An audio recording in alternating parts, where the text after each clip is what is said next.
Hi friends, welcome back to Evershine kitchen. ഇന്നത്തെ special കടവ roast അല്ലെങ്കിൽ സ്ക്വിഡ് റോസ്റ്റ്. ഇപ്പോൾ സ്ക്വിഡ് റോസ്റ്റ് ചെയ്യാൻ വേണ്ടിയിട്ട് ഞാനിവിടെ കുറച്ച് ഇൻഗ്രീഡിയൻസ് എടുത്തിട്ടുണ്ട്. അത് എന്തെല്ലാം ഞാൻ എന്ന് നോക്കാം. ഇവിടെ ഞാൻ 1 kg സ്ക്വിഡ് എടുത്ത് നന്നായി വാഷ് ചെയ്ത് ചെറുതായി റൗണ്ടായി ഞാൻ കട്ടാക്കി വെച്ചിട്ടുണ്ട്. അതുപോലെ തന്നെ ഇവിടെ 3 വലിയ ഉള്ളി, അതായത് 3 വലിയ സവാള എടുത്ത് അതിനെ നന്നായി ചെറുതായി അരിഞ്ഞിട്ടുണ്ട്. പിന്നെ 2 കറിവേപ്പില, പിന്നെ ഇഞ്ചി, ഇത് നീളത്തിൽ കനം കുറഞ്ഞ് അരിഞ്ഞത്, അതുപോലെ വെളുത്തുള്ളി, പിന്നെ 1 പീസ് ലെമൺ, പിന്നെ ഇവിടെ 2 ടൊമാറ്റോ വലുത് എടുത്ത് അതിനെ ഞാൻ പ്യൂരി ചെയ്തിട്ട് വെച്ചിട്ടുണ്ട്. അപ്പോൾ നമ്മളെ ഇൻഗ്രീഡിയൻസ് എല്ലാം ഒന്ന് റെഡി ആയിട്ടുണ്ട്. അപ്പോൾ നമുക്ക് ഇത് എങ്ങനെ ചെയ്യാമെന്ന് നോക്കാം. ഞാനിവിടെ ഒരു മണ്ണിൻ്റെ ചട്ടി എടുത്ത് ഗ്യാസിൽ വെച്ചിട്ടുണ്ട്. ഇത് നന്നായി ചൂടായിട്ടുണ്ട്. അപ്പോഴത്തേക്കും ഒരു 3 സ്പൂൺ വരെ വെളിച്ചെണ്ണ ഒഴിച്ചിട്ടുണ്ട്. ഈ വെളിച്ചെണ്ണ ചൂടാകുമ്പോഴത്തേക്കും അതിലേക്ക് കടുക് ഇട്ട് കടുക് നന്നായി പൊട്ടട്ടെ. അപ്പോഴത്തേക്ക് ഈ കനം കുരിഞ്ഞ് അരിഞ്ഞ ഇഞ്ചി പിന്നെ വെളുത്തുള്ളി ഞാൻ അതിൽ ഇടുന്നുണ്ട്. അത് നന്നായി ഒന്ന് റോസ്റ്റ് ചെയ്ത് എടുക്കണം. അതിൻ്റെ പച്ചമണമൊക്കെ ഒന്ന് പോകണം.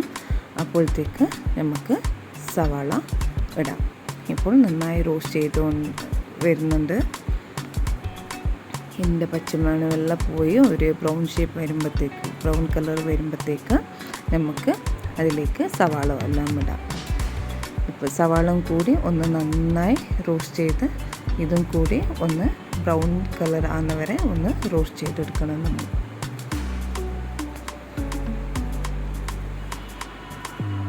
നന്നായി റോസ്റ്റ് ചെയ്ത് വരുന്നുണ്ട്. ഇതിലേക്ക് കുറച്ച് മഞ്ഞൾപ്പൊടി, പെപ്പർ, 2 സ്പൂണോളം പെപ്പർ ഇട്ട് നിങ്ങൾക്ക് കാരം ഇതുപോലെ വേണം അതനുസരിച്ച്. ഞാൻ 1 സ്പൂണ് റെഡ് ചില്ലി പൗഡർ, ഒരു 1/2 ടീസ്പൂണ് ഞാൻ കൊറിയണ്ടർ പൗഡർ കൂടി ഇട്ടിട്ടുണ്ട്. ഇപ്പോൾ ഞാൻ ഒരു 1/2 സ്പൂൺ ജീര പൗഡർ ഇട്ടിട്ടുണ്ട്. ഇതെല്ലാം ഒന്ന് നന്നായി റോസ്റ്റ് ചെയ്ത് വരണം. ഈ പൊടികളെല്ലാം ഒന്ന് നന്നായി യോജിച്ച് ഇതിൻ്റെ ആ പച്ചമണമെല്ലാം പോയി നന്നായി ഒന്ന് റോസ്റ്റ് ചെയ്ത് വരുന്നുണ്ട്. അപ്പോഴത്തേക്കും നമുക്ക് ടൊമാറ്റോ പ്യൂറി ഇതിലേക്ക് ആഡ് ചെയ്യാം.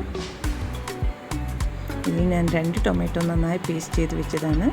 ഇപ്പോൾ ഇത് നന്നായി ഇതിൽ യോജിച്ച് നന്നായി മസാല ഒന്ന് പിടിച്ച് വരുമ്പോഴത്തേക്കും അതിലേക്ക് കുറച്ച് വെള്ളം ഒഴിക്കണം.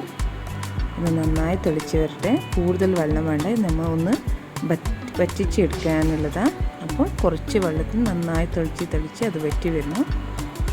നന്നായി തിളക്കുമ്പോഴത്തേക്ക് നമുക്ക് അതിലേക്ക് ഈ സ്ക്വിഡ് എല്ലാം ഒന്ന് ഇട്ട് കൊടുക്കാം.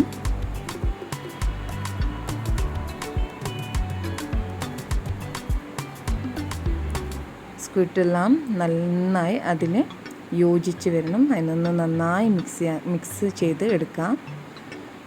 മിക്സ് ചെയ്ത് എടുത്തതിന് ശേഷം അത് നന്നായി ഒന്ന് തിളക്കട്ടെ. അപ്പോഴത്തേക്ക് അതിന് വേണ്ടി ടേസ്റ്റിന് അനുസരിച്ചിട്ടുള്ള ഉപ്പ് ഒന്ന് ഇട്ട് ഇളക്കി കൊടുക്കാം. ഇതിലേക്ക് ഒരു 2 കറിവേപ്പില ഇടാം. അപ്പോഴത്തേക്ക് അതിൻ്റെ നല്ല മണം ഈ കറിയിലേക്ക് അത് പിടിക്കും. നന്നായി തെളിച്ച് വരുന്നുണ്ട്. സ്ക്വിഡെല്ലാം ഒന്ന് ചുരുങ്ങി വേകാൻ റെഡി ആയിക്കൊണ്ടുണ്ട്.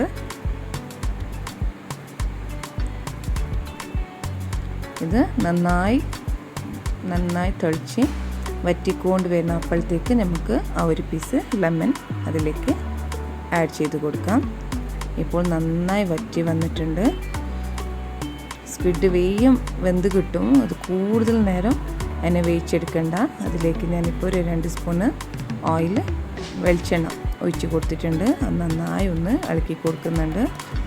ഇത് പെട്ടെന്ന് തണിയുമ്പോഴത്തേക്ക് ഗട്ടിയായിക്കൊണ്ട് വരും, കൂടുതൽ ഗട്ടിയായിക്കൊണ്ട് വരും. അതിനെ കൂടെ എനിക്ക് കുറച്ച് ഗ്രേവി ഇരിക്കുമ്പോൾ തന്നെ ഞാൻ ഓഫ് ചെയ്തു. ഇത് ഇവിടെ സ്ക്വിഡ് റോസ്റ്റ് റെഡി ആയിട്ടുണ്ട്. ഇത് തണിയുമ്പോഴൊക്കെ നന്നായി തിക്കായിക്കൊണ്ട് വരുന്നുണ്ട്. അങ്ങനെ അടിപൊളിയായ സ്ക്വിഡ് റോസ്റ്റ് ഇവിടെ റെഡി ആയിട്ടുണ്ട്. അപ്പോൾ ഒന്ന് വീട്ടിൽ നിങ്ങൾ കൂടി ട്രൈ ചെയ്യാം. കമൻസിൽ